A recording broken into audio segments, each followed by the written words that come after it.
the decentralized apps on the ClearPHONE, if you open up the decentralized app, it's going to pop up and say derived keys connected. And what that means is that the app just got a derived key from the phone for itself, just for the app. And so within that app, then, it can derive more keys if it wants to within its context, but that app is now isolated cryptographically. Any data that that app produces is secured with that app's derived keys only, right? And that goes across the thing. And then we have a password manager where you think like LastPass is managing your passwords, right? Let me tell you what happened. A year ago, I forgot my password, and you know what? They helped me restore it. And that destroyed my confidence in the I was like, how can you guys help me recover my password? Right? This is dumb. And so what we do instead with the ClearPHONE, so our password manager can remember passwords for you if that's what you really want, but you can also generate passwords as derived keys. Right? And so the context becomes the website that you're visiting, plus your username. And then you take that, you hash it, and you pop out a derived key that's now the password.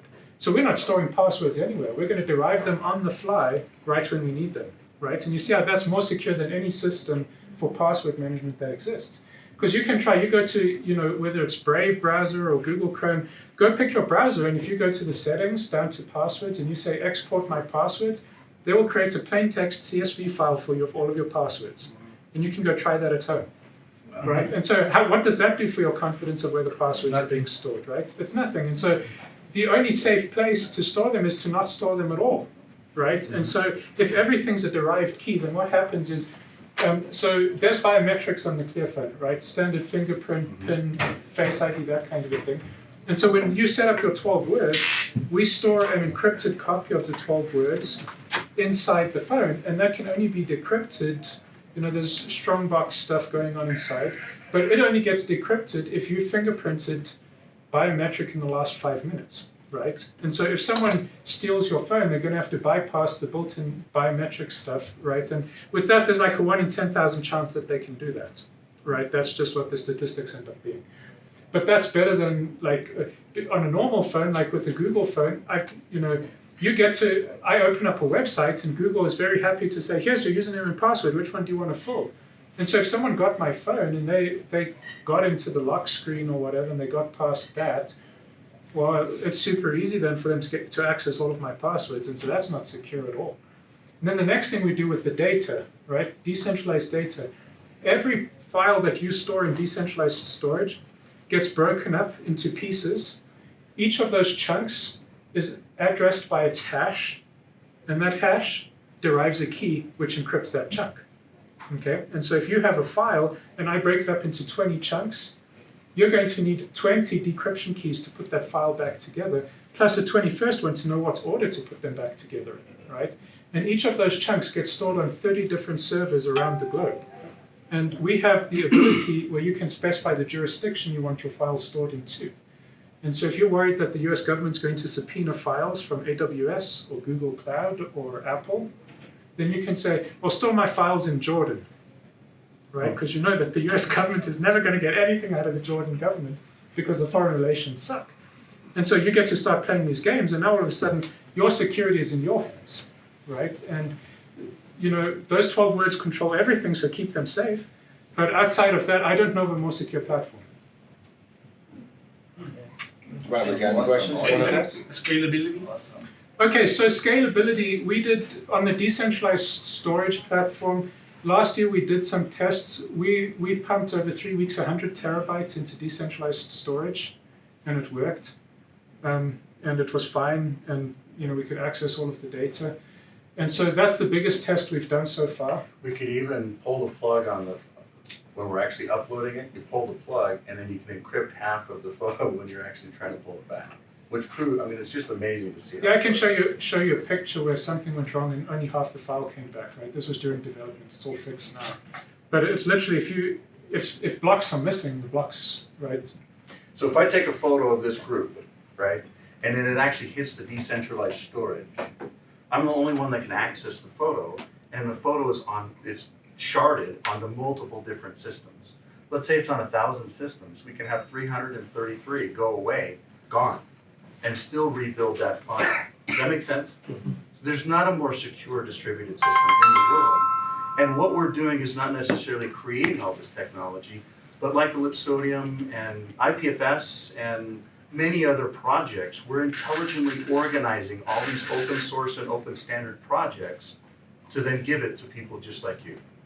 And at a price that's even cheaper, in my opinion, because if we organize ourselves with health and with ID and with reputation and with credit, we can actually do it in a better way than the existing systems are doing it, because they're working off of one, dysfunction, two, political games. I won't even talk about trust and corruption, but they're working off of old technology too. And so when you take the security that he's talking about just on the phone, combine that, so decentralized phone and ID with decentralized storage, in my opinion, it's the most innovative thing that he's built and his team's built within the last century, not just decade. Mankind will understand this in probably 5 to 10 years from now. Just like most of you got into Bitcoin maybe 6 or 7 years ago, but you didn't really understand all of the history that went behind it. So the point is I don't know how you ended up here. I don't know how he ended up here at the same time. They're not common. But well done. Meant to be. Anything else you want to ask Conrad? Otherwise he needs to get going. You got a special man here. You probably never seen him technical. again. On a technical side. So, here's a question someone asked me. So if I'm calling you and you don't have the phone and someone's recording it, is my voice gonna come through clear, or they both have to be on a clear service? So because it's end-to-end encrypted, the other person needs to install. I'll tell you two things. So have you heard of Signal before? Yes. So we have a fork of Signal that we call Clear Signal, and it has two important differences. The first one, and I'm working on this literally this week, is in Clear Signal, you don't need a phone number to call someone, you only need a DID, right? And so DID is a decentralized ID. And so every pairwise relationship that exists has a unique DID. And so like Rodney, if he's in my contacts, I have a DID for Rodney that's unique in the entire world, and Rodney has a DID for me that's unique in the entire world. And if I want to call him, I don't need to know his phone number, I just call his DID, right? And it's end-to-end encrypted, so that the encryption keys that are used, this is the second important difference. Currently, Signal uses symmetric encryption, which means that there's a shared secret that gets shared with everyone on the call. You know the little key that changes every time you log in a different way? That's what it is. Yeah, and symmetric encryption is, first of all, you can't verify who actually sent the message, because anyone with the secret key could have sent that message, and so you have no idea actually if the person who sent the message. Does that make sense? Mm-hmm. With asymmetric encryption, you encrypt something so that only a specific public key can decrypt it. And so if I send a message to Rodney, I've encrypted it so that only his special public key that's unique to our relationship can decrypt that. And if he gets that message and decrypts it, he knows for a fact that I sent that message because it was sent from my unique DID, right? And so given that background, if you're calling someone outside of Signal or Clear Signal, that's totally unencrypted. The government's monitoring it. It's surveilled. Yeah, that's why we're here. So clear to clear right now is already doing all of that. Yeah, so as long as you're using the Clear Signal app, it's going to be end-to-end encrypted as long as the person on the other side has clear. Yeah, I've already tried that Clear yesterday. Signal app, I had texted and Now, called. if you call someone from within Clear Signal and they are not using Clear Signal, you'll see that in the app it has a little lock that's open, Yep. implying that it's an unencrypted channel and Yep. you shouldn't. Now, question about that. Yeah. And I think you can probably answer this really good. So if I call somebody who has a phone that is not clear, and from what I heard from Michael, we can send a link to that person and click on that link, and now their phone is secure for that particular phone call. Is that correct? I can answer that. Yeah, so once they download the app, right? Yeah. Yeah. So you can either recommend for them to use Clear Signal, or if they're on Apple, or even other platforms, Linux, Windows, Mac, etc., they can either download Clear Signal or they can already be on Signal.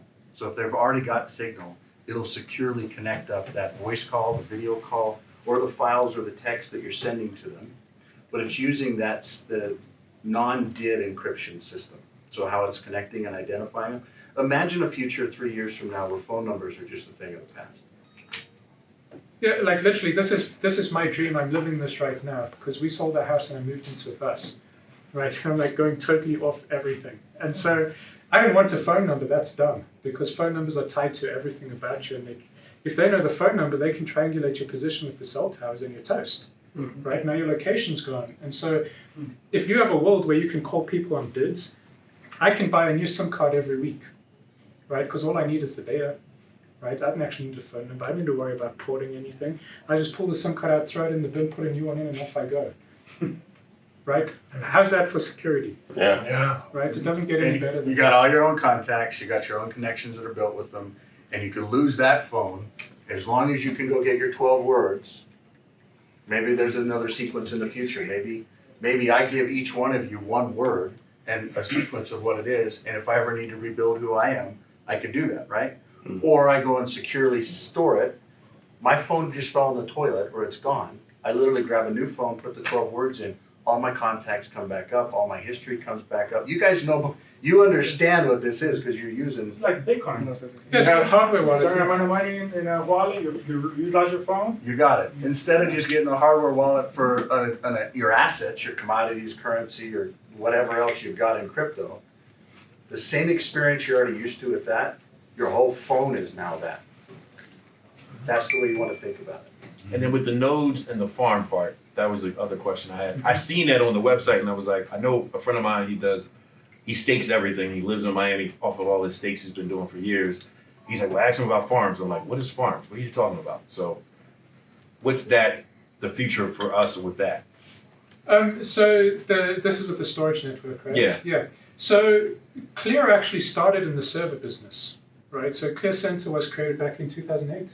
2009. 2009. And there are 450,000 deployments, right? Give or take, of Clear server around the world, right? So these are in offices, they're in homes, right? In churches. So 450,000 servers that are independently controlled and maintained that have spare storage capacity. And so what happens is that people get paid to store files, which are already encrypted, right? Because it's end-to-end encrypted and you're the only one with the keys. So those files get stored on all of these machines all around the world. And because of the high redundancy, if someone's internet goes down or someone's server crashes and they get new hard drives, it doesn't matter because you have 30x redundancy, right? Does that answer your question? Right, so we could order one of the servers from you guys, connect it, and then we would get. And then you get paid to store files. And so in an ideal world, right? And That's smart. let me tell you something that nobody else has, right? That we have. So we have the ability where you, and I guess I alluded to this, you can pick the servers that you trust to host your files, right? And so if you're a community of people and you trust each other and you each get a server in your homes, you could make yourself a whitelist saying, these are the servers that I want to contract with to store my files. And then you know that your files are stored with each other and nowhere else. And there are indigenous nations that are super interested in this because they want to store their data and they want it to not be visible by the Western colonists who screwed them over in the first place. And second of all, they want to make sure it never, I'm Jamaican, I trust me, I know. The Whole history nother of conversation. Yeah, and so Europe and all that. And so, for example, the Maori in New Zealand, we've been in communication with them for the last 6 months. They're going to set up a Maori-only storage network that's decentralized so that all of their cell phone data, all of their data from their computers, it's all getting sharded and distributed among themselves, right, within the nation. And then they can store a redundant backup offshore, but it's end-to-end encrypted, right? But primarily, they are, onshore, they control and they own all of the machines that the data is stored on. And so, that's another level of cool stuff. Well, let me interject a little bit, go a little deeper with that, or separate. So I was talking to some individuals back home, because when I first came to Clear, I was brand new, so I didn't know what really questions to ask after I actually got the device, started playing with it. Yeah. Then I said, let me call some people who are on the other side and test this piece of hardware to see if it really, really, really works. So they're telling me, and I'm telling you, they're saying, well, all T-Mobile has to do is cut them off once they find out what they're doing.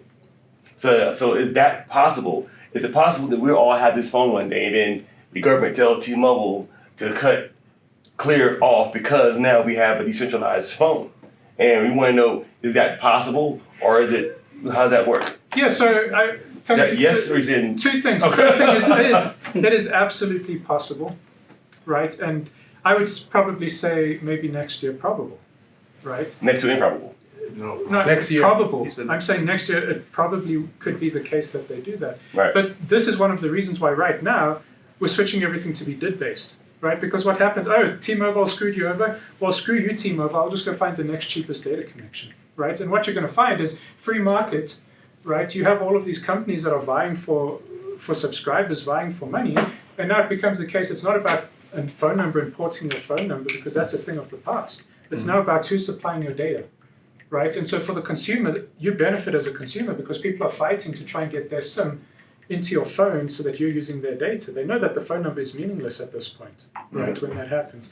And so at that point, I would say, well, sure, if T-Mobile screws you over, you just flick the SIM card out and go grab yourself another one, right? And unless the government forces all of them to say, hey, you can't provide data on a ClearPHONE, I mean, that's out of our control if they do that, right? But barring that, well, then you just go to another country that has roaming, right? And then you try some card. I mean, so that's the thing, as long as you have data, because everything's decentralized with DIDs and decentralized keys, right? All you need is that data connection, and it doesn't really matter where it comes from.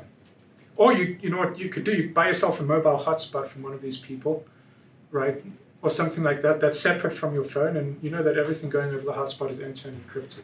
So you're like, fine, I'll play your game, I'll buy a hotspot. Right, and then it's not even on a ClearPHONE anymore, and maybe they don't even know you have a ClearPHONE.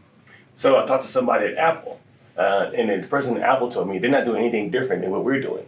Because our Apple phone, I hate Apple by the way, Okay. but they said the Apple security system is the exact same, if not better than what we have.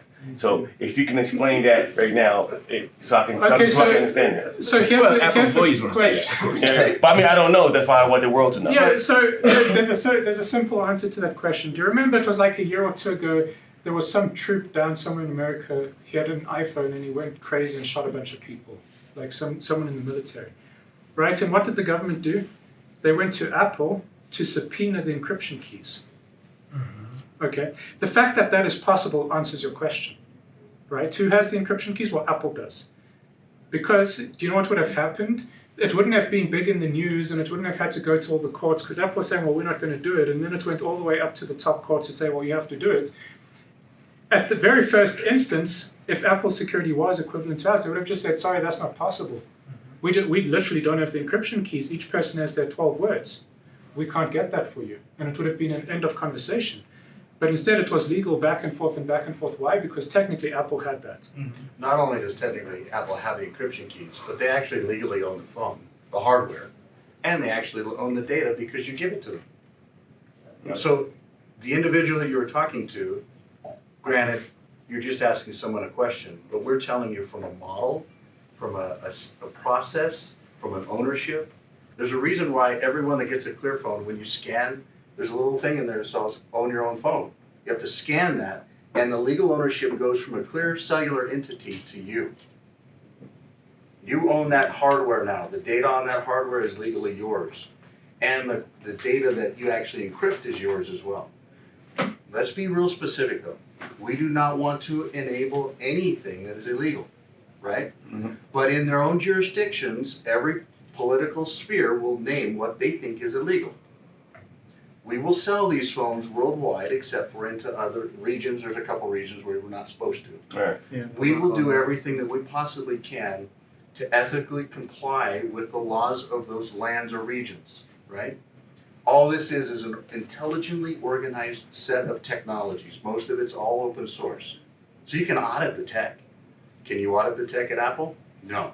Even though Apple's built on top of open source, they build on top of the FreeBSD license that they don't have to take the code that they and pop back out. In this world, it's auditable. So not only do we give you the freedom of your own data, but we give you the hardware and your data.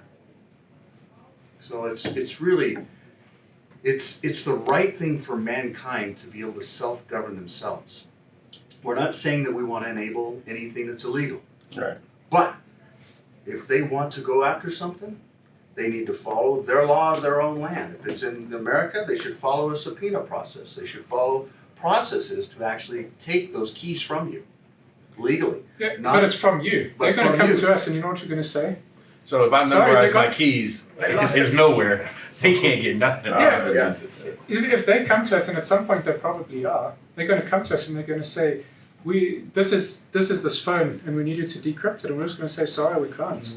They're going to say, well, what do you mean you can't? It's like, well, they set up 12 words and we don't have them. We just we literally can't do that. You really, at least a couple folks in here need to read a book called Tools and Weapons from the Chief Legal Counsel of Microsoft. I mentioned this on the town hall meeting this morning.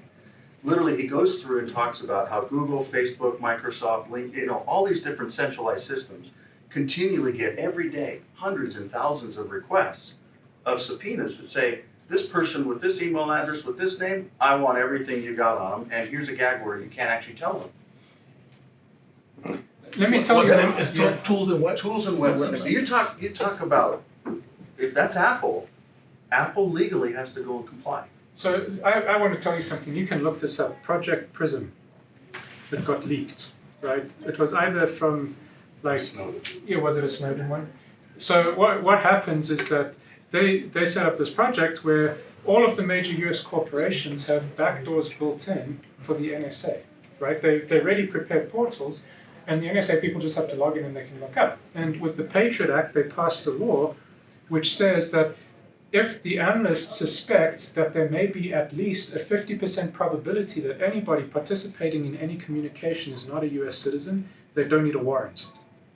And so you listen to me with my accent, it doesn't matter if I was a citizen or not, they hear my accent, there's a probability, man, that's at least a 50% probability that this guy's not a citizen. Right. And so this actually happened to me. I was chatting to my parents on Skype like 6 years ago, and I was talking to them about, internment camps and, the Native Americans and what happened to them and all of this kind of stuff. And then I end the call and Skype crashes. And so I'm like, I wonder what happened. So I reopen it and it appears to reopen. But then I close it down and I see that in Task Manager, it says that Skype is still running. And so I restart the computer, Skype is still running. I say end task and it says, sorry, you cannot end this task. It's now a system process. Listening. Right? And so I'm like, well, screw you. And so, at that point, you just have to reformat the computer because it's now infested as a bug, and they would listen to everything. Right. Talk a little bit about permissions at the operating system layer, why we had to build our own operating system off of Android, but it doesn't tie back to Android. Talk a little bit about the security and the permissions, exactly how. Yeah, I didn't even talk about that. So the reason that ClearPHONE exists is a thing called gateway management. And so what gateway management does is inside the kernel of the operating system, it blocks all network traffic to all IP addresses and all ports by default. And so nothing can get out of the phone unless ClearGM allows it. And so ClearGM has a whitelisting process. And so if something gets whitelisted by ClearGM, it actually creates an exception. So this GM is not running. I'm trying to get That's because your QR code hasn't been scanned right. Remember when you do the own your own phone? Yeah. That's how we license ClearGM, because you have to scan. People can talk a little bit about that. Yeah, and also there's an OTA update that's going to be coming in the next 2 weeks that has a bunch of new cool stuff. And so what happens is, so do you know how the internet works with like DNS? Or I'll do a refresher. So what happens is, if you type like google.com into your browser, google.com is called a DNS name, right? And so it sends a DNS query to a server somewhere, and that server says, oh, google.com lives at this IP address. And so the IP address comes back, and then from that point in time, your phone is going to communicate directly with the IP address, right? And so there are some filtering technologies like DNS filter, which is a really big one. What they do is they filter your DNS queries. And so when the DNS query goes out, DNS filter says, hey, should I allow this or should I not allow it? And if they don't allow it, then it gets blocked and there's no communication. Well, with DNS filter, if you know the IP address already, you just communicate with the IP address and it's no big deal. And so if you're like a hacker or a malware guy, you're not going to waste your time paying for DNS names, right? If you're stealing people's data, what you do is you upload it to an IP address. And that IP address changes every hour, right? And so that's why it's really hard for people to track. These TVs, about 4 years after they were, and many other TVs, when you hook them up to the internet, it's proven, and it actually came out, and the manufacturers actually admitted this. They're actually listening to conversations and streaming them off onto their own addresses, but they're doing it through the same process that he's explaining, off to some nebulous IP address. Well, ClearGM, gateway management, literally blocks all of that from happening. unless you as the user request it, and then it uses artificial intelligence and machine learning to do it in real time. So the point is it's not just open source processes, but it's intelligence for mankind to literally give you your digital freedom back. Period. Is it perfect? No. Are we on a massive journey that's going to take what we're calling 3 phases, and we're on the first one? Yeah. But it's taken us 10 years for the storage to get here, 5 years for the gateway management to get here, and 2 years for those phones to get here. Combine all that, again, we did it in parallel steps, but combine all that together, and ultimately we have a spirit about us. It's a service. We're here to serve everyone. Everyone. Specifically indigenous communities first. Like he's talking about the Maoris. We also had on the call the folks from Rarotonga, the Cook Islands. Pacific, yeah. I mean, we bombed them. We literally, those are the first ones that are targeted. We will go and serve their whole culture. Most of them are, like he was talking about, we don't even want white man or colonialism or westernized type in our environment. We don't trust it. We don't want to lose who we are, our voice, our language. We don't want to lose that. And in all reality, there's a reason why it's called Clear United. And there's a reason why the purpose video has an Indian of all chiefs of Indian nations on it. This is for all mankind, starting with the indigenous communities, and it's being led by the indigenous communities. You guys all represent them, whether you realize it or not. We're here to serve. Well, one of the things that comes up to me is wouldn't the 3-letter words agencies will come in and say, well, you guys are causing us a situation that we don't like because, people are now have their own privacy. Are you concerned with them coming in to shut you guys out? I'll let Conrad answer. I'll give you my answer over the next couple of days. I'm going to let him answer it right now. So there are 2 things. The first thing is that we're getting a third-party security audit on all of our software to make sure it's all good, and then we're open sourcing the whole lot into decentralized storage, publicly accessible, right? Which means that if Clear ceases to exist, the software will not, and anyone could deploy the software and keep having the decentralized foundations, right?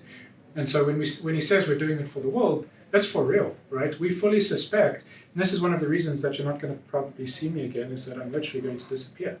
And the reason why is because when they realize that a critical mass of people are now having totally private communications, right? Then what happens is, well, they want a backdoor. How do they get a backdoor? They're going to find out who created this thing, and then they're going to come and Satoshi. I didn't know this. Satoshi. Yeah, it's exactly like that, right? You'll be like, oh my God, I'm getting bored.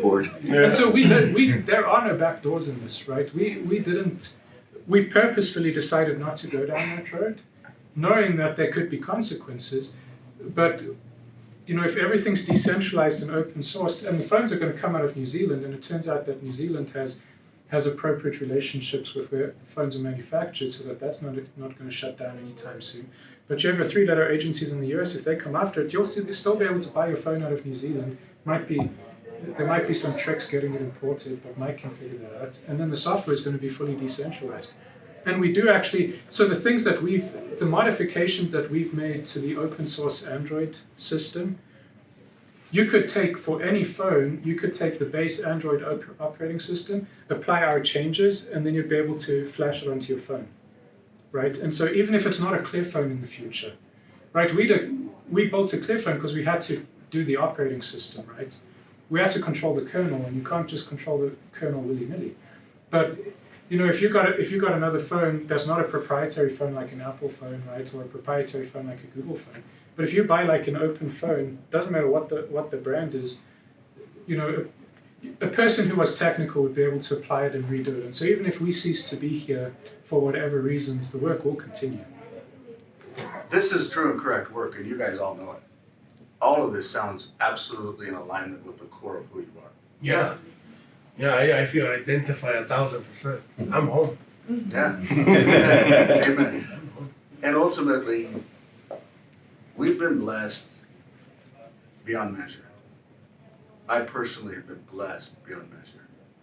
Conrad has been blessed. We're here to serve. We're not here for money. I already bought my $5 million house when I was 35 years old. I've already got the beauty of life. I've been blessed in so many ways. Early on in life, I knew exactly what I was supposed to do, and that's another conversation without the cameras. But from 1992, this stuff has been started to be built. The infrastructure and the pieces have gained alignment, and what Conrad just went through will prove it not only in the technical world, but in the security world, and in the scientific world, and the cryptographic world. Period. The principles that are underneath this and the purpose that are underneath this is to give mankind its choice back. Because it's been robbed from this generation, and over our dead bodies, and this should answer your question, will it be stolen from the next generation? And it doesn't matter who's in any kind of White House or any kind of political posturing. A lot of that stuff matters at higher levels. But when it comes down to the trenches, you guys all know what the trenches are. Mm-hmm. And there's a reason why this stuff is sold word of mouth, face to face, friend to friend. You tell three, you tell three, you tell three. Mm-hmm. It's the hardest way to sell this stuff, but it's the right way. Yeah. Please, don't abuse it. Respect it. The things that you do with this will also build your reputation. In the third phase, the community will be very real. Think about the Twitters and the LinkedIn and the Facebooks, all in an open platform where you're working off these DIDs. Where you're working off, imagine how many of you guys game in this room. Imagine the ability to log in to your phone and you get your avatar and all your tools and your weapons and your security and all of your assets, commodities, currencies, and equities. And they can go from game to game to game. That's like on Crunchyroll, there's a guy, the Lord, and he comes into another world, and he has all his powers, all his rankings and everything. He's like, wait a minute, I'm still. And it's crazy because it's you in your mind, you're like he's like coming from the real world going into the gaming world, but he has all his rankings, and he's just like going from world to world, and he's like the overlord of everything. Time matters. What you do, like somebody put me on video with him saying, can they actually deliver? You were like, can you scale? We're just like you, we're humans.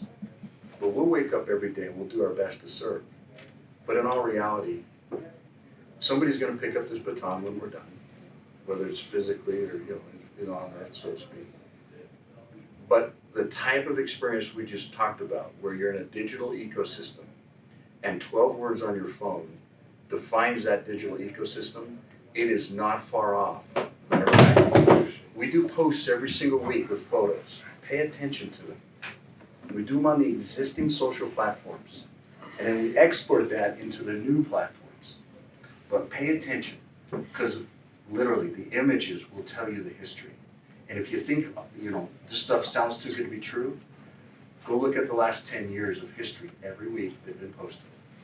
You can see the last 10 years of work. You can see all of our ages get older. You can see all the different pieces that tie to this stuff. You can't make this up. Yeah, that'll work. You can't make the commitment up. Granted, you talk about waterboarding and crazy other stuff. It's not crazy, right? We're all good people. They're good, yeah. We're all really good people. And we're trying to do what's right for mankind. And I think every single person in this room, and probably a whole heck of a lot more, would agree that the financial systems that have been deployed, and even elements of technological systems that have been deployed, have been irresponsibly deployed. Yes, 100%. And all we're trying to do is help right that. Are we looking to break any laws? Absolutely not. As a matter of fact, we need everyone's help to stay above board with what's going on with these things. Why is it? Anybody in this room know who created Bitcoin? No. No. Do you know why? Because the government would kidnap them and make them decrypt everybody's It's even whereabouts. deeper. It's even deeper than that. But the point is you can't deliver a phone. Bitcoin's like a checking account. Mm-hmm. It's a store of value, but it takes forever. You can't operate society on it. You still got to have a credit card, right? Mm-hmm. Well, what if we told you that Clear can actually operate in less than 3 to 5 seconds in total settlement every time at a 1,000th of a cent? So it doesn't cost much, but it totally scales. You talk about scale. What if we said you could actually have a checking account like Bitcoin was a savings account? But in all reality, people are in control of it. And there are no centralized systems. And they don't go down. That's effectively what we're building. This is not just for money. Yeah, so one of the things, you talk about the social network, which is for this first quarter of the year, is what the plan is with that. Imagine you post something on the social network, and you could charge people to see your post, right? And so it becomes a content pub sub platform. You publish, other people subscribe, and you can do a value transfer. I could charge someone 1 cent to view my post, and that actually makes sense. Why? Because the transaction cost was 1/1000th of a cent, right? And so 999 is still going there. And so if you want to do like micro lending, or you want to do charity to somebody in Africa, you could send them 1 cent, and that actually makes sense, right? And all the transactions are 3 to 5 second finality. And so you just, Facebook hasn't been able to monetize things like that because they're tied to the existing centralized systems, right? They're in bed with them. But you go fully decentralized with that kind of speed on the transactions, and I think you're going to find all of the content producers in the world, like think the OnlyFans people paying 20% to the platform fee, like to hell with that. I'm going to go to the decentralized platform, get everything in real time, right, in crypto, which comes with certain tax benefits if you're not off-ramping all the time. And right, you can just see how this thing could balloon and explode really quickly.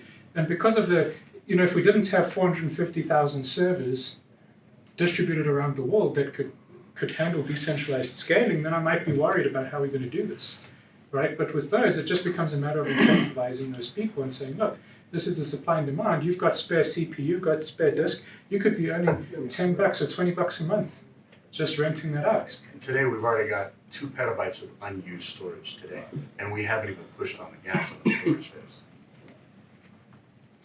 One more last question, and then you won't ever see Conrad again. That's cool. It's fine with me. Fine with me. Robert has a question. Hold on, Rob, because he's the one y'all might be coming to get some Yeah, back. he's the brain of the team. Go ahead, Rob. Ask. Not at all. First of all, thank you for the town hall. It's extremely informative. Thank you for that. You had commented, and I'm approaching this from a kind of barrier to entry perspective, that you're taking a lot of open source stuff, bringing it together skillfully and creatively in an innovative manner. Is there an intellectual property position here, or where is there an opportunity to establish intellectual property? Has it been established, or is the innovation, internal trade secret? It's actually just the opposite. It goes in the same spirit of everything else. We actually have a ton of companies that we bought, 6 total, and they all have a bunch of patents that they had. But that's usually an investor perspective. It's like, how can I stop other companies from getting into this? But if you think about all this, and you think about your question around people disappearing, it's actually the opposite. We take those patents from the companies that we bought, and we actually give them away. We give them to the Open Invention Network, which then puts all other open source patents together to then fight the closed source systems that are patent based.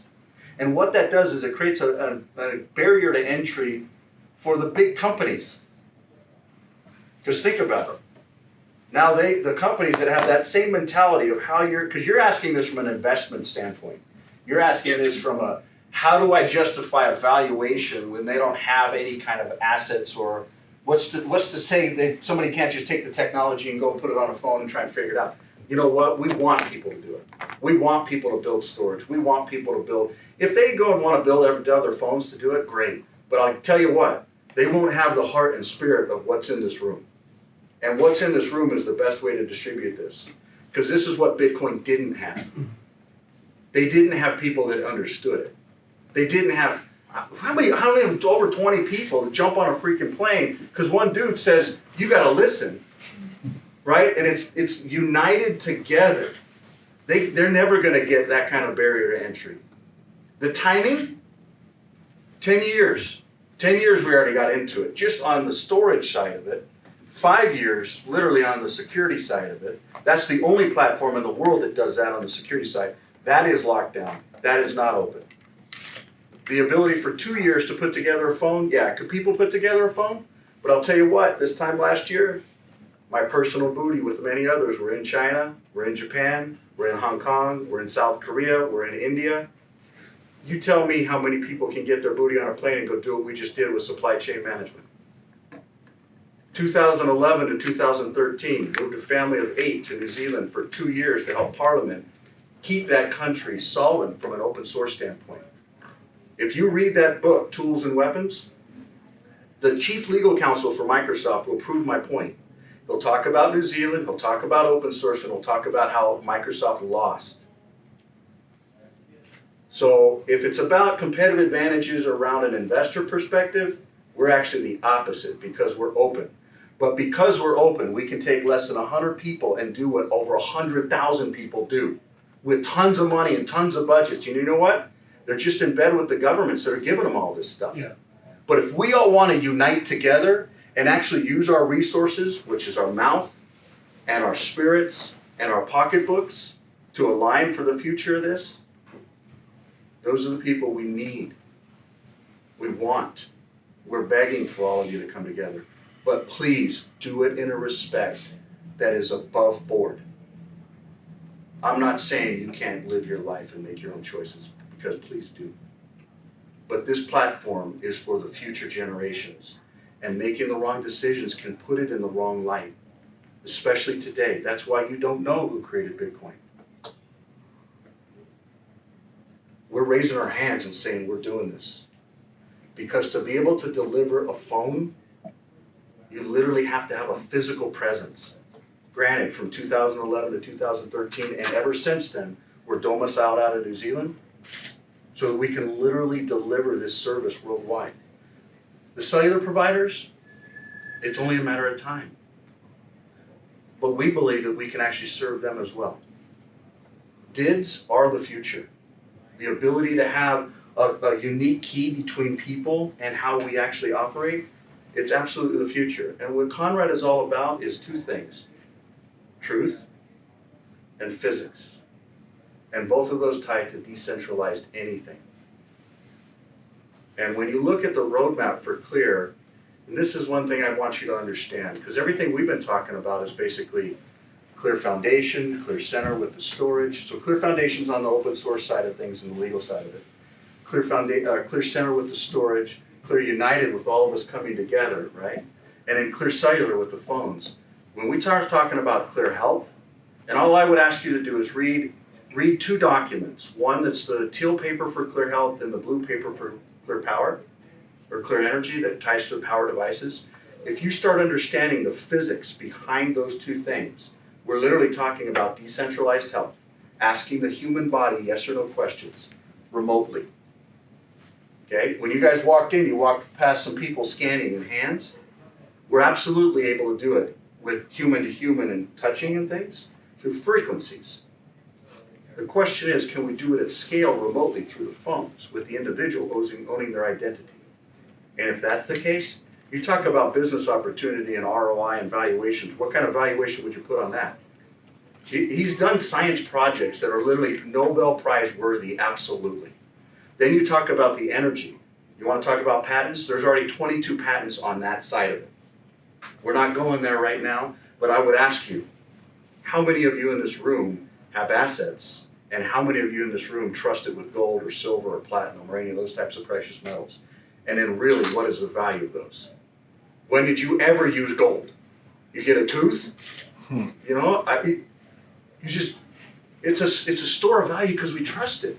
Why do we trust it? Because you go back in history, well, they had to haul horses and they had to shoot the mountain and blow this up and get the mine and put it down to this little thing that you could move around. In this day and age, that's gold. Yep. Right? And the 12 words is how you access it. So, does that answer your question?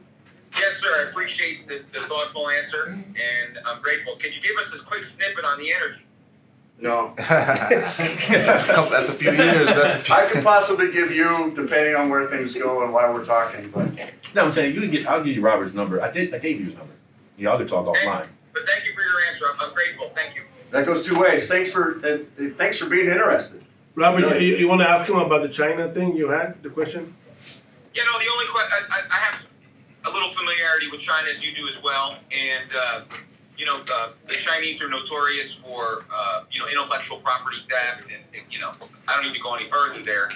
I know that it's assembled there, so I know there's a tremendous amount of you know, discussion and attributes related to security. Any concerns about assembly in China? That's a good question, and the simple answer is we own 100% of the build systems on the server for the software. And we're the only ones that have access to that, right? So they don't have that. But then on the flip side, we actually wholly intend to go to China and say, please use this phone for, because let me back up. When you grab two ClearPhones, and this man is actually the one that architected this, and it's absolutely brilliant. Let's say a parent, okay, and a child. When you actually get your 12 words on the parent, before you actually get the 12 words on the child, you can actually put them together. And it actually takes a derived key from the parent to now manage the child. Passwords, apps, where they go online. Did you just get that? Did you really just get that? Yep. Yeah. So imagine the ability to do that from a parent to a child. Also imagine to do that from a corporation to an employee, which I think is a form of slavery, different conversation. Or think about doing it from a government to a citizen. What if I told you currently we're working on about 90,000 phones a month for one country that basically when you go into the country, they take your passport and they give you a phone. And they own the private key for that phone. Where you go, what you do, they know. But in all reality, it's a form of control depending on the law of the land of the country that you're in. So imagine a conversation going like this. By the way, I do think it's important for you guys to know this because you're all aware. Our treasurer for the Clear Foundation lived in China for more than 20 years. He was actually, I can't even go there with all these cameras. Yeah, no. Yeah, it gets extra. It gets extra. You already gave more than enough. Like we came in for other little technical things on the, the networking side of things, but I think we got more than enough Yeah, in the past. I'll just say one thing, and that is, if you're running on a derived key on your phone, you can still see an audit log of who's accessing your data, right? And so anytime data is accessed, you can see it. And so, people look at China and they're like, oh, the censorship, and look what China's doing. But China's open about it, right? They tell you that they're doing it, and so you live with that expectation. Here in the US, they probably do 95% of the same stuff, and you have no idea. And that's where the problem is. It's the accountability. If a government's going to do this, and a citizen can actually see when the government looked at their web history, or what apps they have installed, or how much money they have in their accounts, at least the individual knows. But also think about it here in the US. I mean, we've got a lot of three-letter departments, a lot of three-letter acronyms that are actually testing these phones and deploying these phones where their agents actually get the phone, but the corporation or the entity owns the master private key. Yeah, so the DOJ issues their employees with derived keys, right? So they can see everything the employee is doing. If an agent is communicating with people, they can read the communications, all the data. They own the encryption keys, right? And from that perspective, if you're working for a company and the company issues you a phone for company business with derived keys, use the phone for company business and have your own personal phone. Of course. Right? And you keep the things separate. Yeah. Because the problem is when people want to use the business phone for all of their personal stuff, well, that's done. Yeah. So, yeah. Hey, Michael, let me give you a lineage thing before we go any further, because I want to give due prop to those who are here today, just for one quick second. And I want to do it while he was here. This is the guy, Billy Alexander. This is the guy that actually brought me into, Clear by some strange message on WhatsApp. Then I called Greg. Christmas Eve. Christmas Eve. Greg wanted to come down. I wanted to come Christmas Eve. I was ready to dead my family. Like, okay, cool. I see y'all all the time. I gotta, see what this is about. I called Greg, and then Greg called Franklin, and then Franklin called everybody else. Everybody else.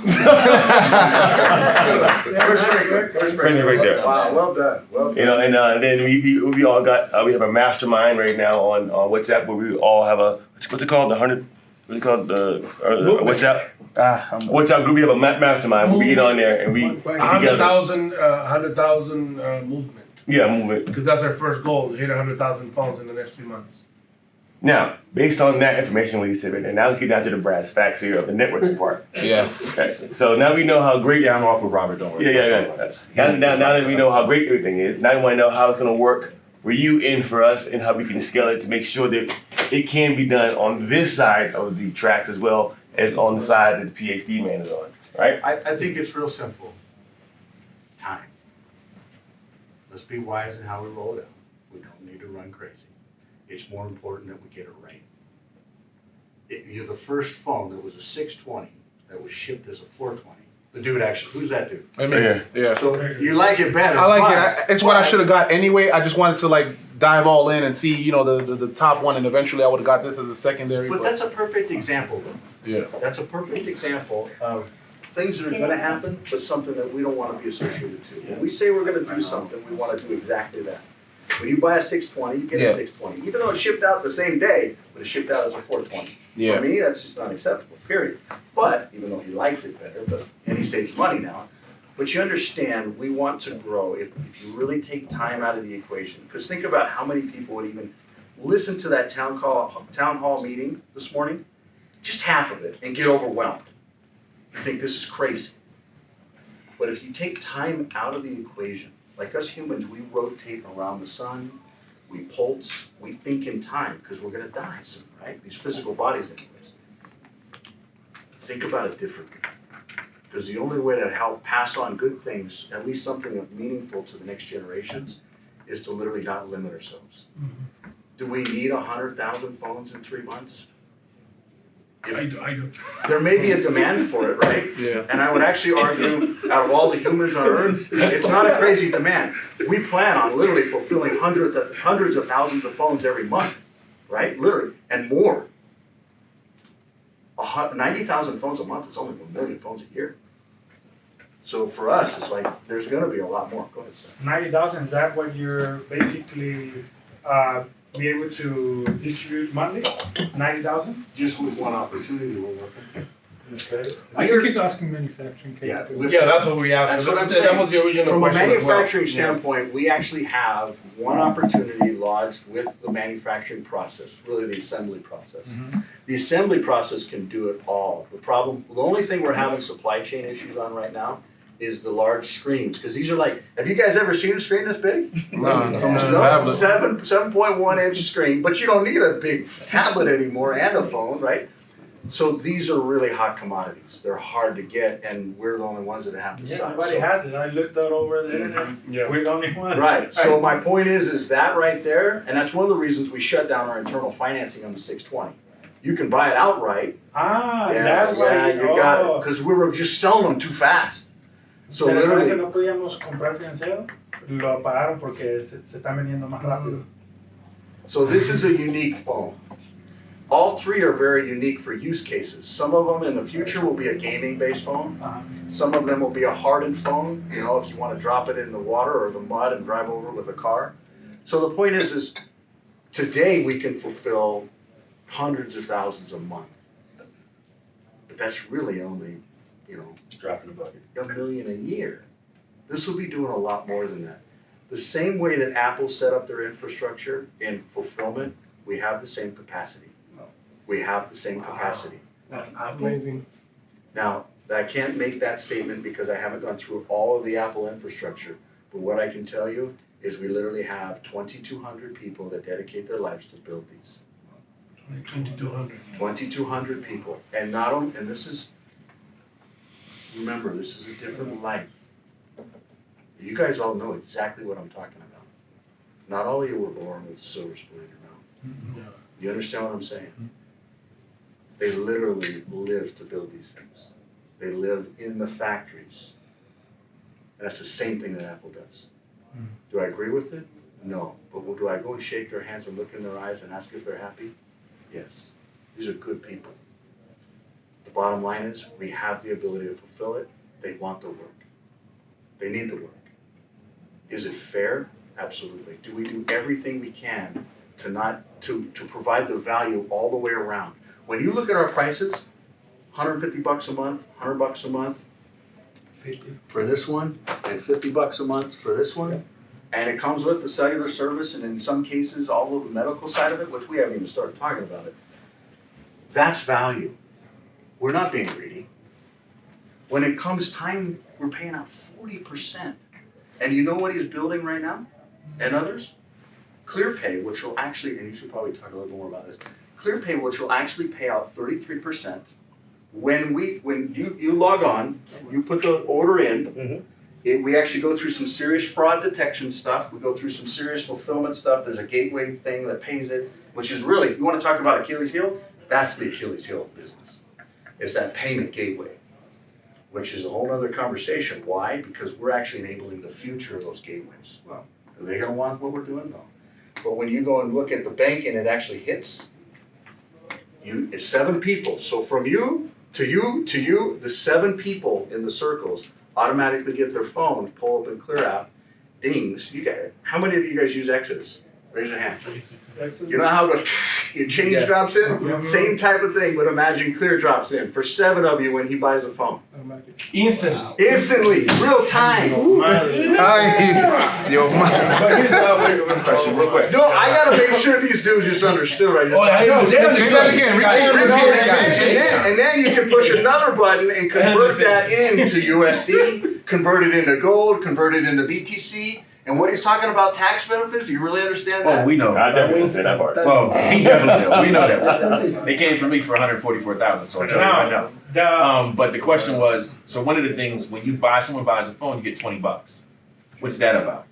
I don't know. So let me say it again, because most of us are leaders, like, and we've been watching, like you watch the leaderboard, we watch the check too as well. I understand that you got yours, we trying to get ours and spread the word, but it has been a issue when somebody buys a phone for $1,000 and then but your pay says 20 and it's supposed to say 108. There's 2 things that have to be solved. One, we've got you're probably like 3 or 4 circles away. No. This is all direct. So $1,000 phone you get $20 on. There's He's a problem. not even in my line. He bought the phone and he didn't even show up that he bought the phone. And I bought the phone from him. And he got Hold on. Okay. All you guys got to do is make sure the referral code is in there. No, it's in there. It's in there. We did this together. We're network marketers, so You know, I know. that's part of why we're here is the whole data entry and the whole like just making sure everything is tracked. Yeah. That's part of why we're here to get those questions So answered. yeah, we go to my back office, my So barber, tell you I got what, here, tell you told what. him he bought the phone, it showed up $20. Tell you what, tomorrow morning, as early as we can, I want a use case on the workflow here. And then I'm gonna have it analyzed, actually send this to me tonight, I'll have it analyzed tomorrow. We'll go and review the exact same process and figure out what happened to it. But it's really 2 simple things. On the circles, we need to make sure that they're built out correctly, and then we need to audit it. And for those that were on the town hall today, we gave you a list to search everybody in there, and you can actually go through and see who's connected to who, not just from the graphical standpoint, but from a list and other things. And we're not stressed about it, because that's why we're here. That's why we're here. We're here to. I am. Yeah, no, we're here to understand. Okay, when is it safe to go full on ham? Because these are all $1 million earners in their You own will right. be safe. Yeah. When 2 things happen. One, the reporting is totally accurate. In my opinion, it has been. I haven't been able to find one where someone's plugged it in accurately and it wasn't there. That's not true. I personally haven't been able to do it. Every time I bring it up, it's like audit this one, audit this one. They give me really good responses. Yeah, it might be on your back end, but on our front end, it's not showing. Perception's reality, right? Yeah. So we got to get that perception to be straight up. Once that's done and they're in your circles, then the ClearPay actually pays out in an accurate way. So the 33%, and then the pool's at the end of the month. So really, we just got to check 3 boxes, and this is an engine that can literally go by itself. Yeah, Now, Michael, when are we gonna start getting paid so we can start building? That was one of my major questions. Those are you got to check those 3 boxes. We got to report properly first. Yeah, we got to get. Right now, you're getting $20. $20. You want $20? No. Okay. All right. You know, I can get 20. Sometimes it shows up 108. I don't know. Sometimes it shows up 20 or 30, and sometimes they don't show up at all. Like he's not even in my system. He's in there as I brought him in, but when he bought the phone, I can't see anything him saying 108 or $60 or anything in there. What I would propose is we literally get a computer and we log into the system. I brought one. Yeah, we You say that, and I brought one. Yeah, we I want to be respectful of Conrad's time. Oh, yeah, I can I'm sorry, do this Conrad. stuff all day We long. appreciate you. No, you're good. I didn't do that part of the system. I did the credit. Okay. We just need to talk to whoever builds the back end system. Yeah, and I'm finishing up ClearPay. It's going to be done by the end of the week, which you probably End of the month. I told him the end of the month. Oh, you did? Okay. I'm on the last 2 things, and I've been running a development mode locally, and it's all working great. But literally, Just listen. you can switch your Clear for like Bitcoin, Ethereum, gold, silver, platinum. I mean, you can choose, there are like 360 assets you can choose from. 3-second finality. So you're telling me by within the month, let's just say forget the week, within the month that all that can happen. where you can transfer clear token. I believe it's gonna be. Or Yeah, is it we're just calling clear it- take? Clear reward. We're calling Clear it reward. Clear All right, reward. clear reward. You got again. Anything else for Conrad? Hey, Congratulations, you got any bro. questions you want to ask the developer? Only thing I want to say is thank you. Yeah. I got it all recorded. Yeah, well, ultimately, I think you know this. We're like super honest about everything. And if Oh, there was a I got it all mistake, it's recorded. honest He and we'll broke fix Right, it. yeah, I about figured that, Right. Everything he's about to That's do it. for the rest of his life. So he doesn't forget. Yeah, appreciate that.